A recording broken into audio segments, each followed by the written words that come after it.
sit here laying with my daughter and my son, who I never thought possible, and I'm just like kind of blown away. For those who don't know, well, I haven't shared my story on YouTube, but for those who don't know, at 18, I was told that I would never get pregnant, and here I am, laying in bed with my 2 kids. It's just a wild ride. Like, I met my husband, and he told me that, and he's like, watch, you'll have kids, you'll be a mom. And I just always like laughed it off, like, oh, okay.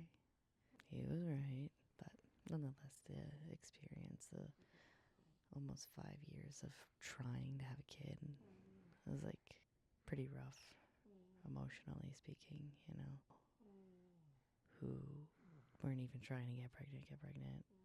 People were like, oh, we're gonna start trying and get pregnant on like the first try. And for me to be 4.5, almost 5 years in, trying, doing everything we could, talking to the doctors.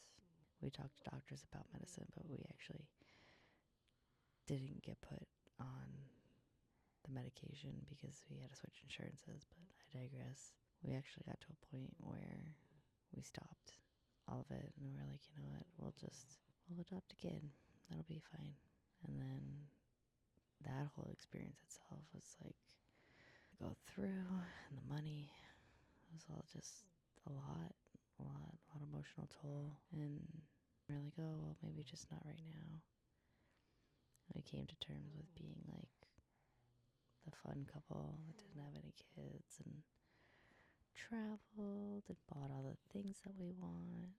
Got into the best shape of my life.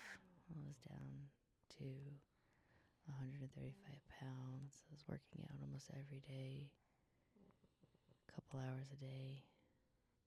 And then I got pregnant. And it just goes to show, like, don't let anybody tell you you can't or you won't. The mind, the body, it's crazy. It can do amazing things. And it's just, yeah, I mean, getting into shape, and it wasn't even a self-conscious thing. I just became a fitness instructor, and it kind of just happened. I was working a lot.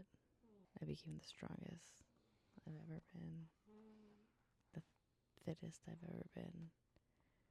I was eating the most I've ever eaten in my life, which was like a crazy thing. I started getting my period back, and then one day I was crying. I was watching a movie, and I was like hysterical. And people who knew me before kids, I am not a crier. I don't cry over stuff like that. And I was like, oh, that's weird. I'm supposed to have my period, but with PCOS, you know, you don't always get a period. But I took a pregnancy test every month because I couldn't be sure. And I smoked weed. I had medically in Florida and then in Colorado. So, like, that's not something I wanted to do, was smoke weed and be pregnant. To each their own, wasn't me. And, yeah, I took that test on a random day because I was supposed to have my period. And I didn't, which was no big deal. Like, it wasn't even a thought about thing.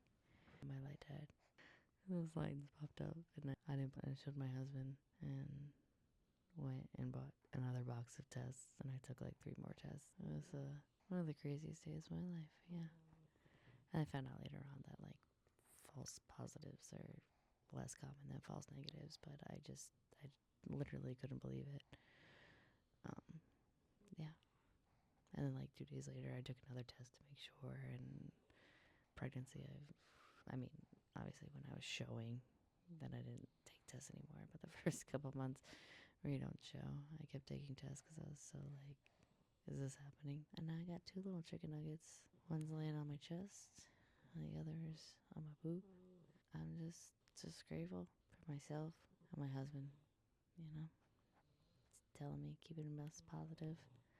It'll happen. I really do believe a large portion of it has to do with the shape that I got into, because even when I came down to my second, I was training for a half marathon. So again, the fitness was there. And I was heavy. I was 100 and something pounds, 85 pounds.